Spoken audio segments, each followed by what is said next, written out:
Every single man of value went through trauma and they went through pain. It's going to be painful to get strong, painful to get rich, painful to become important. To be painful to become good with women, have to be prepared for the pain. If you're not ready for pain, you're never going to be anything that matters. My kickboxing coach used to say, what do you hate the most? And I said, I hate running. I said, okay, you're going running. I said, why? He goes, because whatever you hate is what you need. You're not going to be able to go through life avoiding pain and also becoming a man quality. You need to affirm to the universe, gentlemen. You need to wake up every day and you need to talk to the universe as if it was Alexa or Siri. And you need to say, I want to see how good life can get. I've been saying this all the time. And I thought that my life was already perfect 2 or 3 years ago.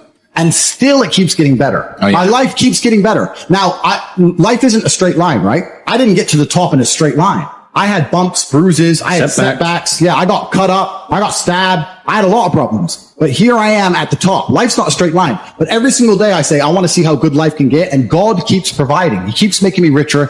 I retain my wealth. I retain my health. I make better friends. I have amazing relationships. I have love in my life. Everything goes well for me all of the time. I can't explain in human words how fantastic my life is. I wouldn't change a thing. And that's because I affirm it. You have to believe that perfection is possible. You can live the perfect life. You can live the absolute dream life, but your dream life ain't going to happen if you're fucking broke. You need money plus a bunch of other things. Dreaming isn't enough. Yeah, but money's a good place to start. Yeah. So you need to be living the high life, gentlemen. The high life exists. Me and Tristan are up here. We're waiting for some of you cats to get up here with us. Nearly every word that comes out of my mouth is self-hypnosis. Every word that comes out of my mouth is self-hypnosis. And it's the same for everybody watching this. Every single word you speak is self-hypnosis. Every single thing you say out of your own mouth is almost more important than the things you hear from other people. Amen. You can't be sitting there saying, I'm depressed. I got a generational curse. I'm unlucky, bro. You can't be saying these things because you're reaffirming them within your mind. I don't do that. And as many people are going to sit there and say, Tate, you're delusional, you're a narcissist. You go through the world saying you're super lucky and that you're bulletproof and you can do all these crazy things. It's impossible for you to be depressed. You're a narcissist. Perhaps. Look at my life and look at yours. Let's look at it in pure metrics. Who came from a worse scenario to start? Who had a worse background? Me. Who's now more successful? Me. Who's happier? Me. Who smiles more? Me. Who sleeps easy at night? Me.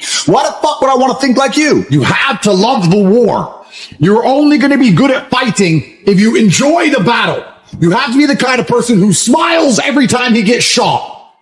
I've never been a coward. I've never been a pussy. I'm not afraid of all the negatives that come with the positives. I want exceptional life, exceptionally good, exceptionally bad. I refuse to be invisible. And you must feel that pain deep inside of your heart to understand that nobody cares about you. You have to show everybody that your opinion matters. You're either going to be a hero or you're going to suffer eternal slavery for the rest of your human years, and your bloodline will be obscure and uninteresting for the rest of recorded history. The choice is absolutely yours. And I want to make something very clear to you. There is nothing worse than regret. There's nothing worse than the regret and the pain you will feel as a man knowing that you could have taken action, you could have done something. Imagine you saw a member of your family crash their car and the car's on fire and you were too scared to go and pull them out, and then the car explodes and you're going to be sitting there looking in the mirror, hating yourself, knowing that you had a chance to do something and you didn't act. You weren't brave when the time came. Now is that time. You're either going to be a hero now or you're never going to marry. You're never going to escape. Your head will be chopped off, and the Tates and their soldiers will be the last ones trying to save humanity from the Satanists. What are you doing with your life? You are asking for eternal slavery. Heroes don't do that. Heroes resist. And you're not going to be able to resist if you're unimportant and broke and poor.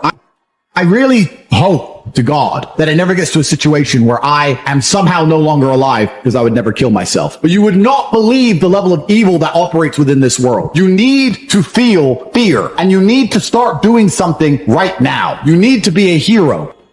What did Napoleon say? He said, glory is fleeting, but obscurity is forever.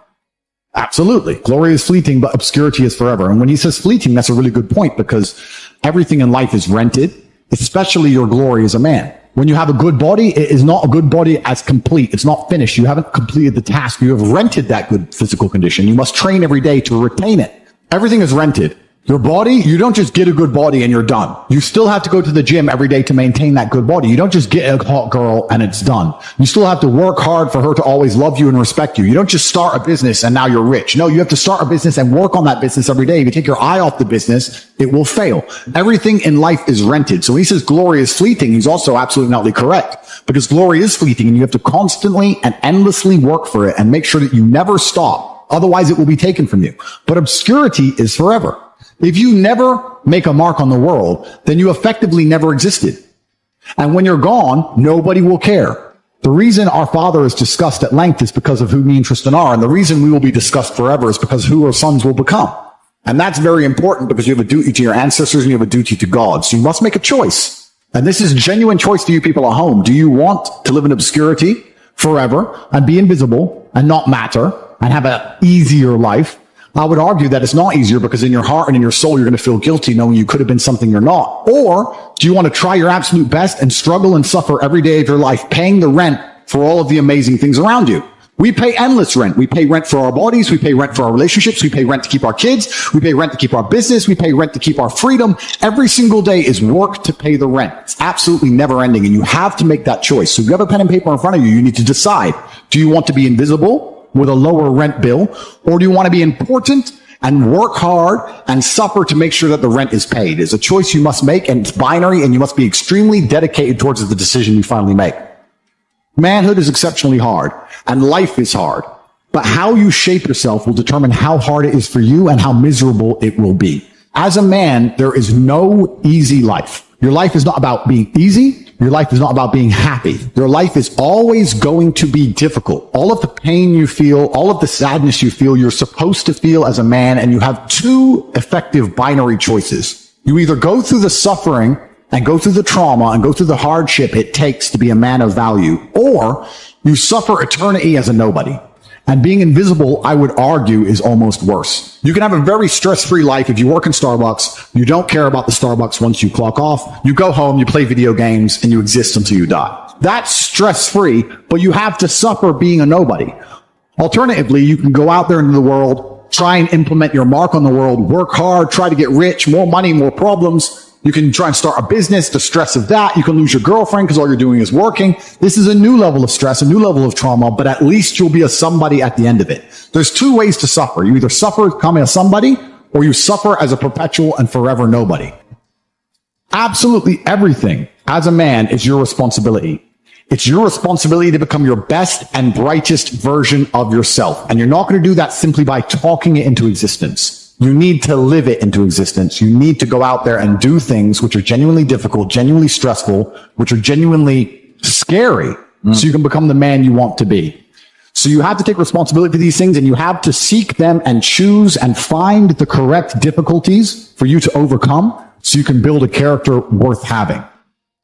I believe that it's pain that teaches. I don't believe men especially can learn any way besides pain.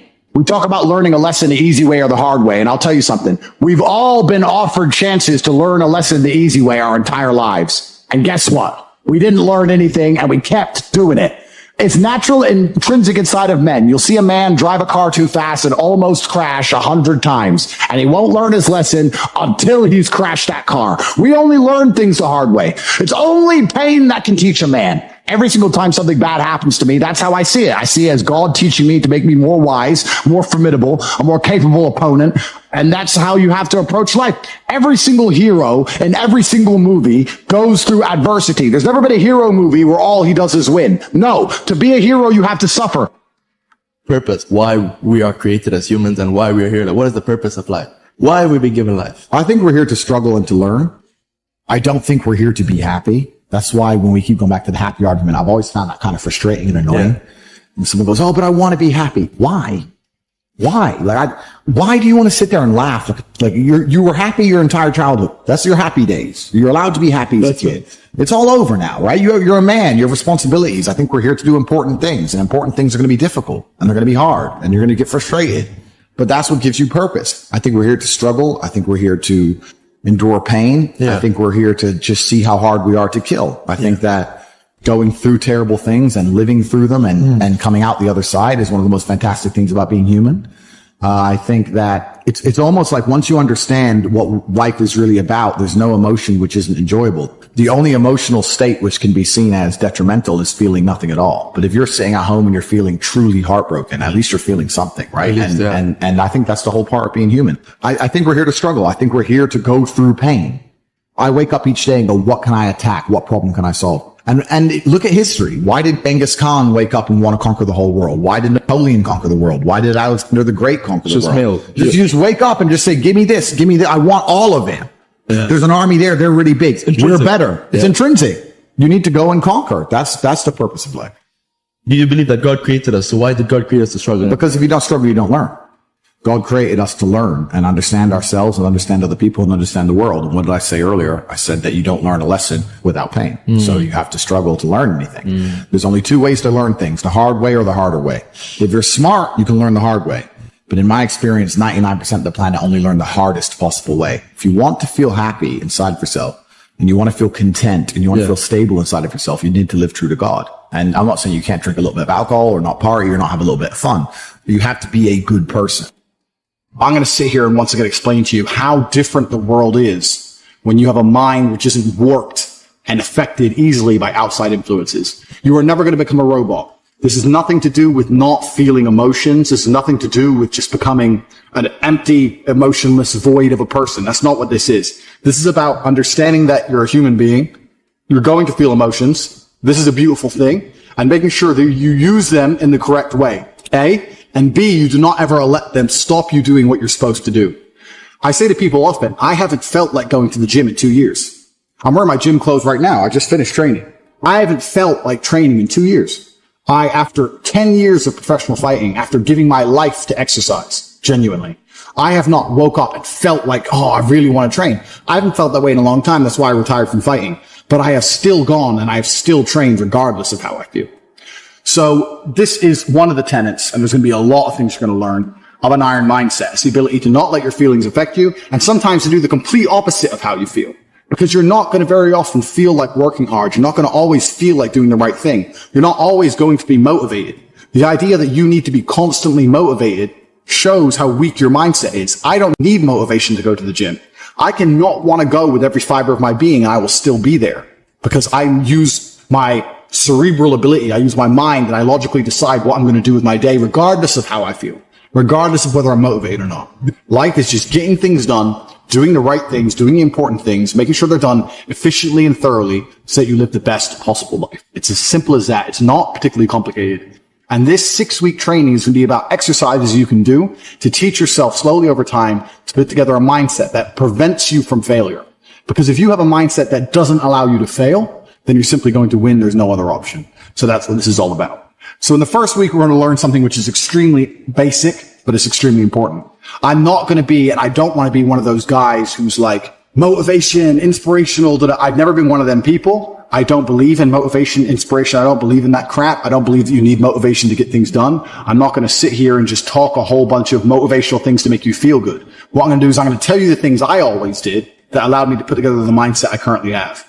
So, if you look at any story, literally any story with a hero in it, they all have one thing in common. And that thing is that there's always a villain. You cannot have a hero without a villain. It doesn't matter. You can think of any superhero, any comic book, any book you can think of, any movie. There's always a good guy and there's a bad guy. So for the good guy to exist, there has to be a bad guy. There's no other way for the duality of the universe to continue without this basic tenet. So you want to be the good guy in your story. You want, and I've said this before actually, as a man, life is going to be difficult. It's more difficult than being a woman. It's more difficult than anything else. So it's very easy to see yourself. Life is actually easier as a whole if you see yourself as a hero. Because in every single hero story, the hero suffers. He has a hard time. And if you understand that you're suffering because you're a hero, then the suffering begins to make sense. So you can be sitting here right now going, my woman doesn't respect me. I have no money in the bank. This is difficult. I'm struggling here. I'm struggling there. You can feel sorry for yourself, or you can say, yeah, my woman doesn't respect me. I'm struggling. I can't make money. But you know what? That's because I'm a fucking superhero and my life's going to be hard because I'm a man. And as a hero, it's going to be difficult. These are the tests and the trials and tribulations I have to go through to become someone. Every single male superhero went through a whole ton of shit before he became superhero. You've seen the Batman movie. His parents died. He was locked up in jail. All these bad things happen, and then they emerge as the hero. And this is done for a reason, because it's the reality of life, especially as a man. So right now, you have to understand that you're the hero in this movie. And if you're struggling for a very important reason. And how you handle these struggles and how you deal with these struggles are going to decide the kind of person you're going to be afterwards. You're either going to be a superhero or you're going to succumb to them and you're going to fail. So be happy that you're struggling, because that's important. That's the first thing. Second thing is there has to be a villain. Now, most people think their villain is someone else. You see this all the time. The villain's the opposite of the hero. So if you're sitting at home and you haven't got much money and you're broke and you're pissed off and you're depressed and you look at me and I have 4 supercars and all these girls, I'm traveling the world, I go everywhere I want, you may think I'm your villain. People look at other people and think, oh, that guy has this guy has this, and they become envious. They think that's the villain. That's not true. That's not the case, because every single person has different circumstances. There are things you have that I don't have, and there's things I have that you don't have. So I may have had a genetic gift over you, for example, because I'm a fantastic kickboxer.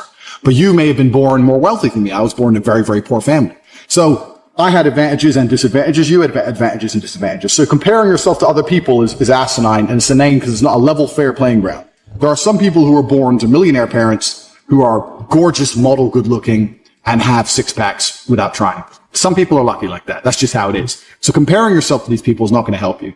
Your villain is nobody else. Your villain is someone you're going to create. And you're going to create your villain because he's going to motivate you to be the most powerful hero you can possibly be. So you're going to create your villain. And this is the task for the first week. This is a 6-week training course. And over each week, you have a very important task. And the task for this week is to create your villain. To make sure that there was no disadvantages involved, your villain's going to be a clone of you. But what your villain's going to have is he's going to have some things you don't have.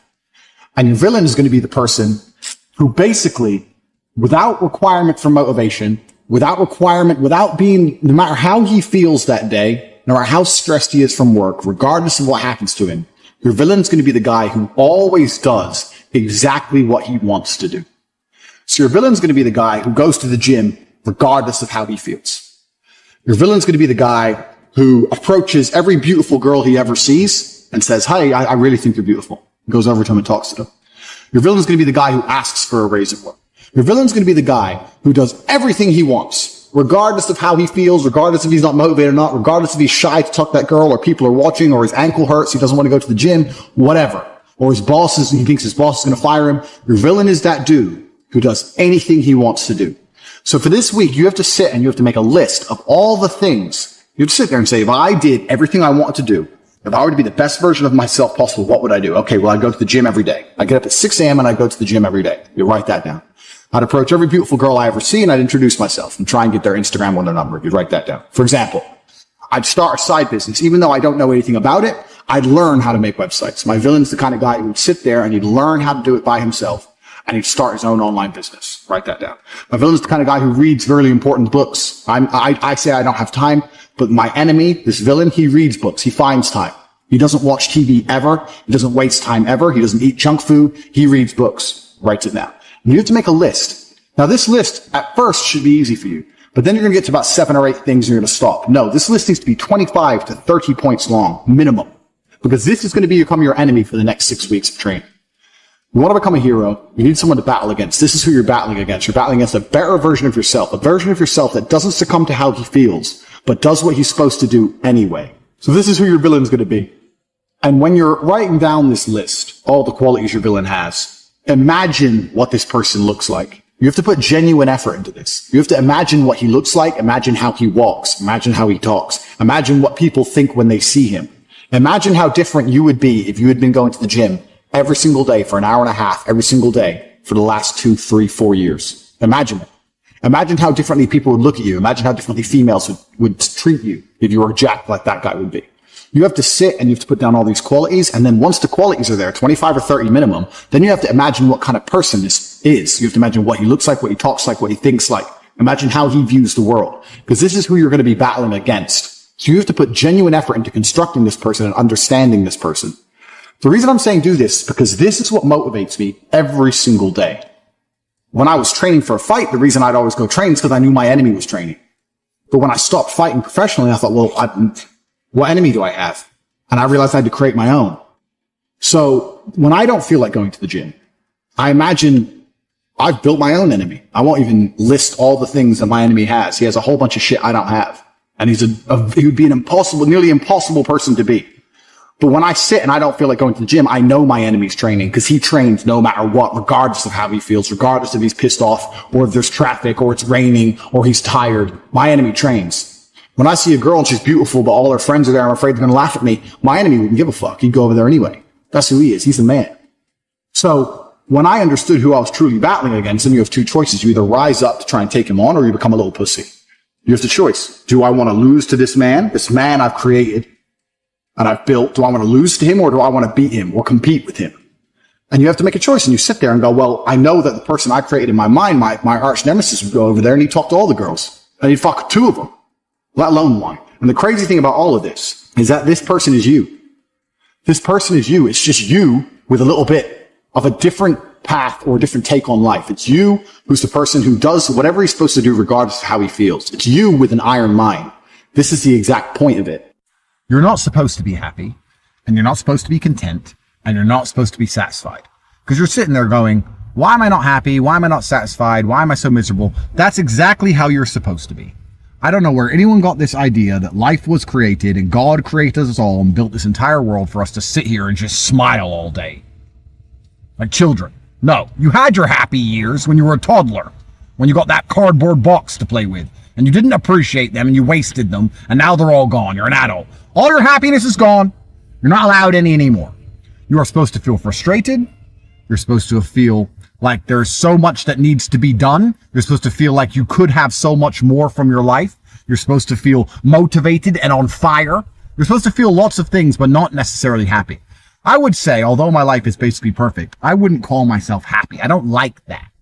Am I content? Yes. Am I absolutely capable? Do I have everything I've ever wanted? Yes. Do I have everything I've ever wished for? Can I have anything I desire to have? Absolutely. Am I respected? Yes. But do I wake up every day like, not really. And I think the people who do that are not particularly successful people. If you are constantly chasing happiness, you are going to fail.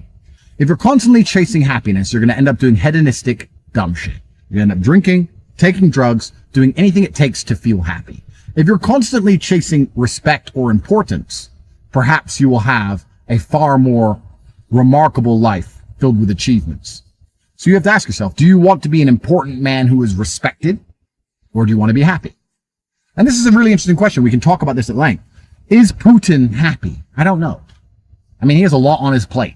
I'm sure Putin's plate is very full, but he is respected, and he is feared, and he's important, and his word matters. It's kind of interesting because I actually believe that respect is more important than happiness for men, and most men who are happy but not respected, it's temporary dumb shit. But men who are truly respected don't need to chase happiness, because when you talk, people listen. How could you be happy as a man if when you say things, nobody listens to you? You say X, and your wife ignores you, your kids ignore you, and all the men around you laugh.